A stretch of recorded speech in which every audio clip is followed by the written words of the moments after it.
I'm a first-year teacher in a small town in the South, and I'm white, which means I understand very little about the true impact of race. And I thought about not saying anything because there are so many voices who are more valuable and who have truly experienced what we're about to talk about. I don't want to take away from those voices at all. I just want to share personally what I've had to relearn and some strategies that I've been able to research and find of how teachers can better integrate their classroom. To start it off, let's talk about our founding fathers, half of whom owned slaves, and they lived in states where it was illegal to teach black people how to read. The mere act of teaching a black child the ABCs would get you thrown in jail. The system was built to keep power in white hands. And you might be thinking that the United States has come a long way since then. There have been plenty of reforms that have made America more equal. But the United States has never reached racial equality, and today we're specifically going to talk about how it affected education. I'm only going to discuss what's happened in the last 66 years. 66 years ago in 1954, there was a case, Brown versus Board of Education. In this, the court ruled that segregation was no longer constitutional and states couldn't do it. Let's dive deeper into that case because it's not what I remember learning in history class. The Brown's name was listed alphabetically among 13 families who were suing Topeka Board of Education. 9-year-old Linda Brown was at the center of the case. Brown's parents attempted to enroll her in a local elementary school, Sumner Elementary, but they were denied due to the color of her skin. Her only option was to attend Monroe, the school across town with all black administrators, teachers, and students. Leola Brown was Linda Brown's mother, and Leola grew up going to Monroe.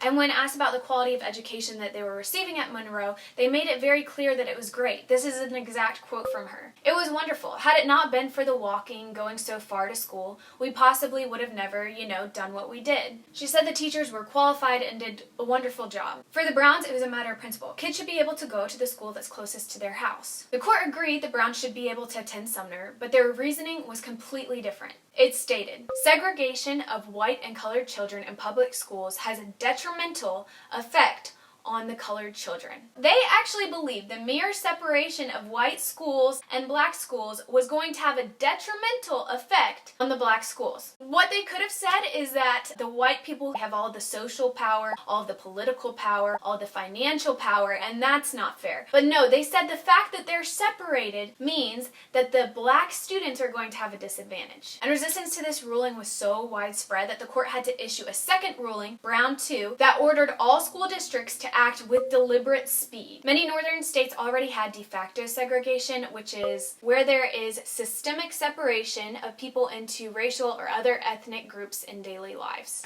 And you can see this all across America today. But the southern states were furious. In Virginia, Senator Henry F. Byrd organized the Massive Resistance, which is a movement that included closing schools rather than desegregating them. This left 10,000 children without a place to learn. In Prince Edward County, black children had to leave the county to receive any education between 1959 and 1963. And if they stayed, they received no education at all. Florida's legislature passed an interposition resolution, which is defined as an illegal intrusion by the federal government on the rights of the state. Florida denounced the decision and declared it null. Mississippi avoided desegregation for the next 9 years. And if you haven't heard of Medgar Evans, you should look him up. He was a U.S. veteran and activist who sued Jackson, Mississippi schools in 1963 for not segregating, even though by federal government they had to. And a white city council member murdered him. The white city council member was not convicted of murder until 1994. In 1963, Alabama Governor George Wallace personally blocked the door at the University of Alabama to prevent enrollment of 2 black students. Wallace stated, "Segregation now, segregation tomorrow, segregation forever." And you've probably heard of Arkansas. In 1957, Arkansas Governor Orval Faubus called his state's National Guard to block black students' entry into Little Rock Central High School. The mayor of Little Rock then requested federal assistance to President Eisenhower, who sent the National Guard and let the Little Rock Nine enter the school. But Elizabeth Elkford entered the school alone. This is likely the most famous picture of desegregation. Elkford, with a notebook in her hand, stoically approaching the school, as a crowd of hostile and screaming white students and adults surrounded her. She later said in an interview that they also spat on her. Melba Patillo was kicked, beaten, and had acid thrown in her face and was locked in a bathroom stall while white students dropped pieces of burning paper. Gloria Ray was pushed down a flight of stairs. Minnie Jean Brown was expelled for dropping a bowl of chili in the laps of students who taunted and attacked her. White students burned a black effigy in a vacant lot across the school. And the Little Rock Nine weren't allowed to participate in extracurricular activities. But the black students weren't the only victims of desegregation. And in Mulberry, Missouri, schools were desegregated as ordered, and since the black students were going into the white schools, guess who's no longer needed? It caused dismissal, demotion, or forced resignation of highly experienced, highly credentialed educators from black schools. Some teachers from Mulberry appealed their dismissal in Naomi Brooks' first school district city of Mulberry, but the decision was upheld. Rather than bringing black students into white schools, they should have integrated the teachers first. And the teachers who were integrated were treated as less than. They often had to use student restrooms, and they had very little voice as far as methods of teaching. Which brings us to our first major disadvantage of black students today, and that is the underrepresentation of black educators in combination with the biases of white educators. Since the major layoffs in the 50s, black educators have been majorly underrepresented. According to the Department of Education, teachers of color represent 18% of educators, and black males represent just 2%, while nearly half, 59%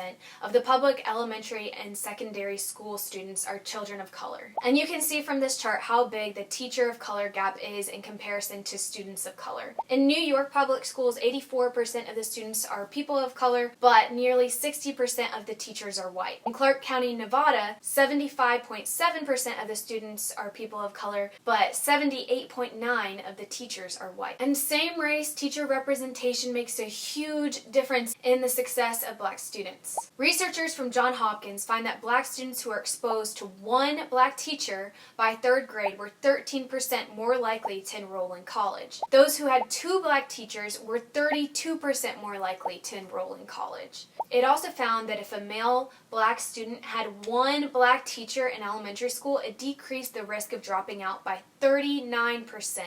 And on the flip side, black students are 3 times less likely to be assigned to gifted and talented reading courses when those students are taught by non-black teachers versus black teachers. Kids need role models who they can relate to and an adult in the room who understands where they're coming from. Let's move on to another huge disadvantage of black students' education. The civil rights movement secured black Americans to equal access to restaurants, transportation, other public facilities, and broke down some of the barriers in the workplace, and later secured rights to voting, housing, and provided new protections against racially motivated violence. But state and local government, businesses, and individuals continue to use practices that kept black Americans from being successful. And we're going to talk about a major one today, which is redlining. Since black Americans can now legally own property, government agencies drew out sections of the map that were poor investments, really just property that was available for black Americans. And then businesses and agencies denied people who lived in these areas from investments, insurance, banking, and many cities today like Chicago, Detroit, Houston, and Atlanta have very pronounced black and white neighborhoods. And these are the same neighborhoods that those government agencies drew for people to live in decades ago. So now these neighborhoods have huge obstacles in front of them. Their neighborhoods don't have good produce. It doesn't have good education. They don't have good career options, and therefore they don't accumulate wealth, and that wealth doesn't pour back into the community. And these red-lined zones, which the government created, continue to live in this cyclical generational poverty that doesn't help education. 2/3 of minority students still attend schools that are predominantly minority, and most of them located in central cities and funded well below the neighboring suburban districts. The wealthiest 10% of school districts actually spend around 10 times more than the poorest 10%. They found that the difference between high-scoring districts and low-scoring districts has more to do with teacher qualifications and class sizes than it has to do with poverty, race, or parental education. Minority students are about half as likely to be assigned to the most effective teachers, but they're 3 times more likely to be assigned to the least effective teachers. And purposeful attempts to create more integrated schools like busing are virtually non-existent today. Black students have not had representation in teachers, and they have not had the funding in the schools. Therefore, educational experiences for minority students have continued to be unequal. Horrible race-rooted deaths have been happening in America not only for the past few weeks, but for the past 400 years. And I asked myself, as a white teacher, what can I do to make a difference? And here's what I came up with. Number 1, before we can teach, we must learn. Read personal experiences of black Americans, watch documentaries, have conversations. Number 2, work through previous stereotypes that you yourself might have and that media has sold you. Things might be triggering to them, experiences that you might have had, that doesn't mean that they've experienced it. Reword your questions and quizzes and everything. Number 3, don't be afraid to talk about current events. Talk about race, debunk colorblindness. Number 4, be open to criticism. I probably said things in this video that aren't okay or that are filtered by my white privilege, and I want to be called out on that so that I can personally learn, and in the future when I do teach, I'll make sure to word and phrase and say things in a different, more understanding way. And when you've done something offensive, don't rationalize your actions, but listen and learn. Number 5, don't allow racial slurs in the classroom, and if they do happen, make it a learning experience. Have an open conversation about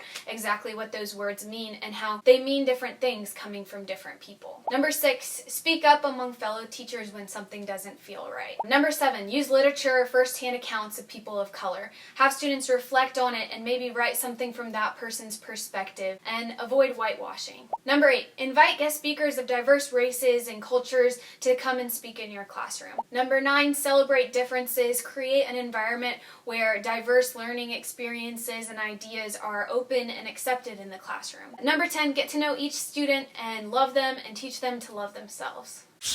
Lastly, I want to acknowledge my white privilege. I know that I can never fully understand what advantages I've had due to the color of my skin. I've been a part of the problem. I grew up thinking that racism in the U.S. ended with slavery and separate white and black water fountains, and it wasn't until my junior year of high school we were reading literature and the teacher asked what the moral of the story was, and I said that it was so that we could know what it was like when America was racist, and then she, in front of the class, corrected me, and it was just like the first time a conversation like that had been had. I'm sorry for anyone that I misunderstood or hurt in the past, and I'm sorry for those conversations when I should have said something but I didn't because it was uncomfortable. If I painted an inaccurate picture in any way in what I've said in this video, that it can be something that I learn and grow from, and I promise that I'm going to continue to learn about racial justice and me as a teacher and what I can do to better educate myself and each and every one of my students. All right, that's all.